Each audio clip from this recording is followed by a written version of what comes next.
This is Mary. Hello, Judge Chicchelly. This is Kathy Law, and we're ready for your interview. So, if you're ready, you can begin your personal statement whenever you would like. All right.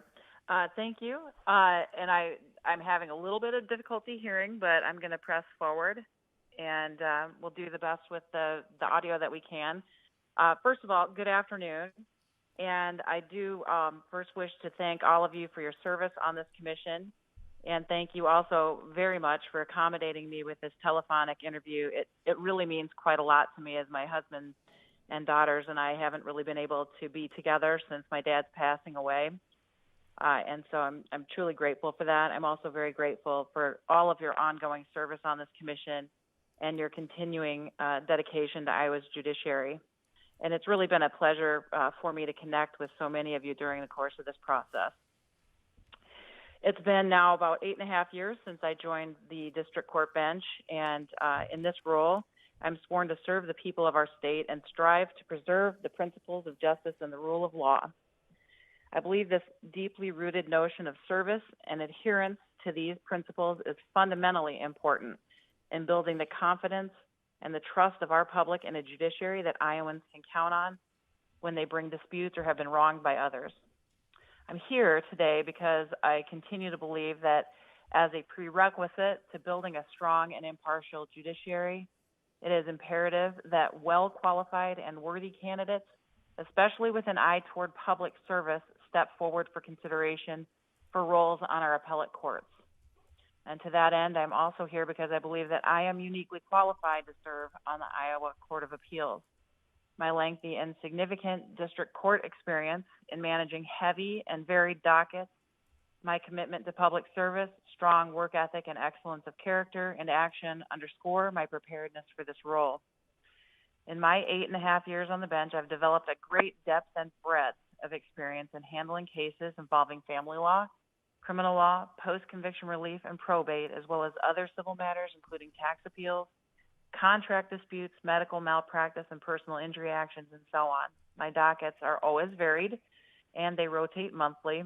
I serve on the very urban dockets of Lynn and Johnson counties for more than one half of each year, and then I preside on the rural dockets of Marengo, Anamosa, Vinton, and Toledo for about 1/3 of each year as well. Further, when I was a private practice attorney, I spent 20 years prior to coming on the bench handling juvenile matters, guardianships and conservatorships, child custody and paternity cases, and mental health appeals. In short, I have substantial experience in virtually every kind of action that our Court of Appeals reviews. In addition, I've presided over literally hundreds of non-jury trials as well as jury trials during my tenure, and I've had the opportunity virtually every business day since early 2013 to make real-time decisions in the courtroom on applicable law, admissibility of evidence, credibility, and procedure. This vast courtroom experience informs my readiness to review the decisions of other judges. Bolstering my experience as a district court judge, I also want to again highlight my record. During my tenure on the bench, I've rendered approximately 9,000 dispositions. Only 3 of my decisions have received any negative treatment by an appellate court, each one only being a partial reversal or remand, resulting in a reversal rate of 0.033 or 3.3 in 10,000, signifying that my work has withstood well the scrutiny of the appellate process. Additionally, I've never rendered a late decision. That means that every single one of my thousands of dispositions has been entered not just with the confidence of correctness, but also with timeliness, both of which are imperative not only to the litigants, but also to the credibility of the judicial process itself. Having provided a brief summation of my professional experience to date, I also want to back up for a moment and talk a little bit about what got me here today and what motivates me to come before you in this selection process. As many of you will recall, and I've spoken about it a lot, I have a personal commitment to always strive for personal excellence. I believe this philosophy prepares me well for a role on Iowa's Court of Appeals. As one of 7 children born to parents who were children of the Great Depression, throughout my upbringing, I learned the value of hard work, common sense, integrity, empathy, humility, teamwork, and service.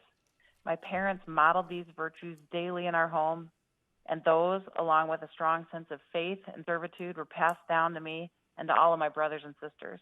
My parents came from hardworking families of limited means, and despite the challenges that entailed, my dad became a lawyer and my mom a legal secretary. They met and married in Omaha, and after my dad served in Korea, Dad returned to the practice of law in Omaha, and then Mom stayed home to raise my siblings.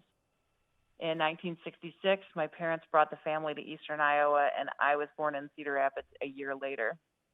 And other than for brief absences during my service in the Marine Corps, my internship with Congressman Tom Talkie in Washington, D.C., and my very early law career, I've resided in Northeast Cedar Rapids for my entire life. Growing up, my siblings and I wore hand-me-downs. We shopped at garage sales. We didn't go out to eat at restaurants. We didn't drive new cars. We always drove rebuilt cars from the junkyard. We grew our own produce in our garden, and we worked hard. We weren't fancy. My parents knew what was important, and they were incredibly frugal and creative with their resources. They sent all of their children, including me, to college, and I, for my part, earned a full-ride scholarship to Iowa and worked my way through undergraduate years in just 3 years while slinging pizzas at the local Happy Joe's. And perhaps unsurprisingly, considering our legal roots, 4 of us also went on to graduate from law school. As you know, my parents are my heroes, not just because they emphasize the value of a good education, but because they recognized that faith and service were even more important. We attended church and every Sunday and every holy day. We helped at church fundraisers and activities.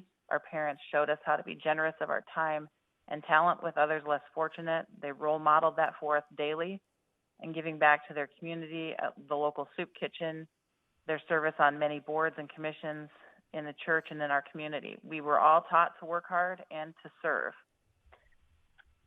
My dad was my greatest inspiration, and to me, he was, and I've said it before, and I say this about him always, he was always the smartest guy in the room. He inspired me to become a lawyer, a judge, and my very best self. He taught me to always push harder, go farther, and do more, and to strive always for that personal excellence and deliver it consistently. The pandemic took him from us, but his example and legacy, I will always ensure, remains strong in me. It was his example of service that led me to the door of the United States Marine Corps recruiting office. It was his encouragement and support that steeled my determination to answer that call to serve as well. It was his example that guided me toward a life dedicated to giving back and serving, and always striving to give my best effort, always striving for excellence. This has led me in taking on leadership roles in almost everything that I've done, in my church, my children's schools, my Kiwanis group, the Bar Association, and most recently in the Iowa Judicial branch and in education through the National Judicial College. My very early life experiences also especially guided me toward a legal career for where 20 years I served hundreds of real clients, Iowans, in all kinds of matters, including family law, criminal law, probate, and juvenile work, and worked with them in the courtroom as their advocate. I took on hundreds of pro bono cases while an attorney in an endeavor also to increase and improve access to justice for all. Now, with more than 8 years of judicial experience in one of the busiest judicial districts in our state, I'm coming before you at this time with exceptional breadth and depth of judicial experience, and I assert to you that the Iowa Court of Appeals is in need of the balance and perspective and practicality that an experienced district court judge can provide. Also, I believe the Iowa Court of Appeals is in need of the diversity of perspective of a judicial officer from Iowa's 6th Judicial District, which is the Eastern Iowa Corridor. With nearly 500,000 Iowans, this is Iowa's second most populous district, second only to District 5C in Polk County, and this population remains unrepresented on our Court of Appeals. This is significant because I believe that geographic diversity brings added breadth and depth of perspective to the appellate court. The work of our judicial branch is not perfectly uniform from district to district in terms of nature, staffing, local rules, procedures, nuances on how the substantive law is approached. And I'm able to bring to the court the unrepresented perspective of the 6th Judicial District. Geographic diversity on all of our appellate courts enhances public confidence in the court and bolsters the public sense of justice in the work that is done there, which brings me back to my initial point. As a district court judge with substantial and lengthy tenure, I not just bring a profound knowledge of substantive law and the ability to research and write, but also vast experience in making critical courtroom decisions on a moment's notice. And this experience, as well as my record of making prompt, correct rulings, my solid practical understanding of how decisions are made and how work gets done in Iowa's trial courts, are critical aspects of my candidacy that I can bring to the Iowa Court of Appeals. Further, my low reversal rate continues to provide firm evidence of the solidity and correctness of my judicial decision-making, my servant leadership, compassionate temperament, yearning to educate others, along with consensus-building skills and a strong dedication to public service also underscore the strength of my application today. In short, I believe that my past years of experience and service would serve the Iowa Court of Appeals well, and I would look forward to serving the state of Iowa in that capacity if I were so honored to be appointed. At this time, thank you again, and at this time I'd be happy to answer any questions that you may have.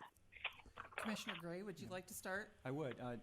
Judge Chicchelly, this is John Gray, and we've been fortunate enough to talk to you in the past, and we've submitted your name up to the governor.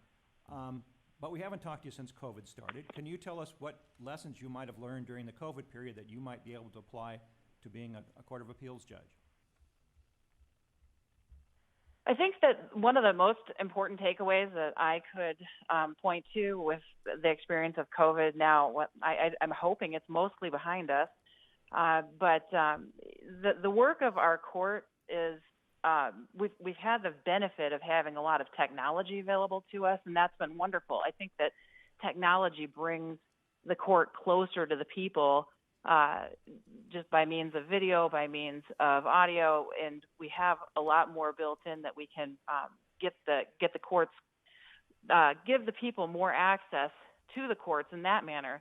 But what I think COVID has even more importantly shown in the court system is how deeply personal this court system is and should remain. I was telling one of the commissioners that I had a hearing on a Zoom docket one day where an individual showed up, and I don't even think he was wearing any clothes. And there just wasn't the gravity and the seriousness in the process with the remoteness of it. And so I think while we have a really great opportunity here with COVID to bring people in closer with technology, I think it's also reminded us that it's very important to have that solemnity and that we give litigants a personal experience that they can derive the importance of the decisions that we're making from. And I think also that in terms of the outreach that we're able to do, the technology that we've built in with CARES Act funding and so forth is going to help us do some additional public education, which I think will be going forward helpful to access and to understanding for the public. Thank you. Commissioner Mueller. Commissioner Conover? Commissioner Sinclair? No questions. Commissioner Spies? Thank you. Good afternoon, Judge Leon Spies here. Of course, I'm personally familiar with your work in the 6th Judicial District, and I think I've admitted before that I've pirated some of your written opinions for my personal use. This is international waters here. Nothing happens.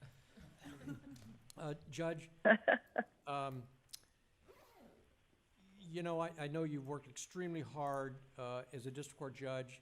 Is there some, for lack of a better term, some weakness or some procedure or some institutional practice on the Court of Appeals that you think is deserving of change or to which you could lend your experience in strengthening?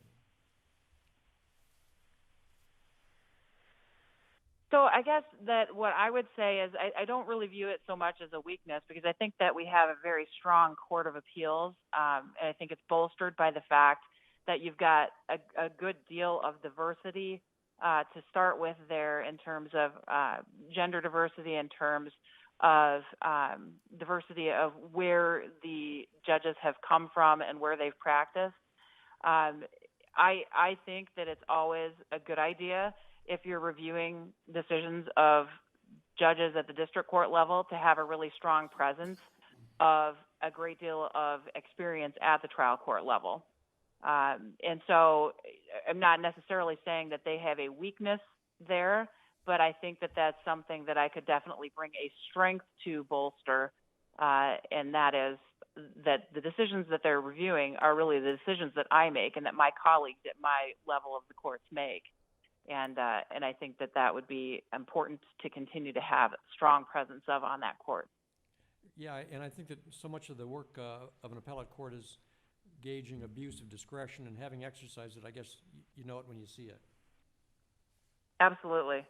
Absolutely. Over and over and over again, you know, I can't even tell you how many hundreds of thousands of times, I'm sure, during the course of my tenure. I've exercised it. My colleagues exercise it.